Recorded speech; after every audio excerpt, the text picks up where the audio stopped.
Herr with Wild Country North America.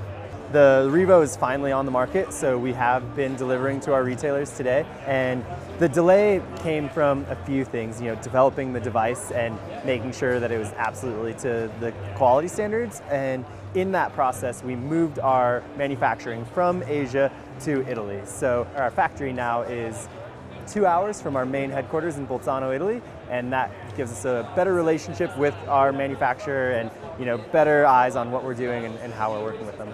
Everything is duplicative in the Revo, so we have a centrifugal clutch on both sides of the device that need to be, just right to hit that tolerance. The device is a passive tool for belay, so it only activates in the event of an error, and that speed is 4 meters per second. So tuning the device, moving our tooling, retuning it to hit that 4 meter per second speed so that it works every time. It just took a little bit of time to build that out. By moving our manufacturing and hitting that quality control, we have a lot of individual touch points with the device. So every single piece is quality controlled and every single piece has a little bit of finishing by hand as well. So that just kind of has made the process a little bit more slow, but definitely worth it.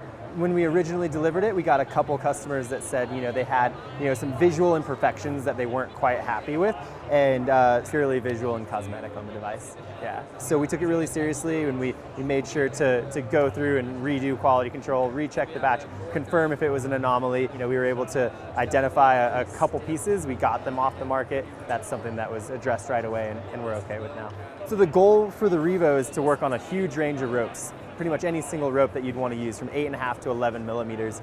In the testing and in the development, in order for it to really work exactly the same on an 8.5 as an 11, we were able to fine tune the way that the device works under friction, just the classical belay technique of the device.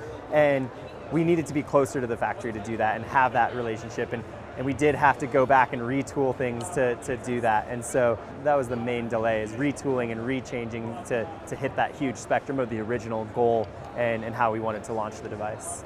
So it was 2 summer ORs ago that we were probably chatting about the device first. And the device, I would say at that point, was 80% finished. The concept was, there, and the goal of, the spectrum of ropes and how it needed to work was done. And then, that last 20%, maybe just took a little longer than they thought.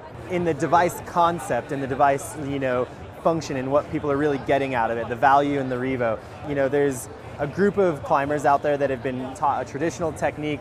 They like it, they enjoy it, but, as climbers have evolved and become more safety conscious, having that backup, has become more and more important. And so with the Revo, where the most value comes is 2 groups. Is someone learning this technique for the first time and having that backup, or that person that has that developed technique but acknowledges that why not have a little bit safer device and a little bit of a helping hand. So the things to think about on it is, it is designed to work like a traditional belay device, and it's not designed to use with progress capture, so it's never intended to be a hands-free device. And so, we really stress the fact that you should, maintain control of the rope, so you can't just let go and pick up a bottle of water. You need to be belaying at all times. Yeah.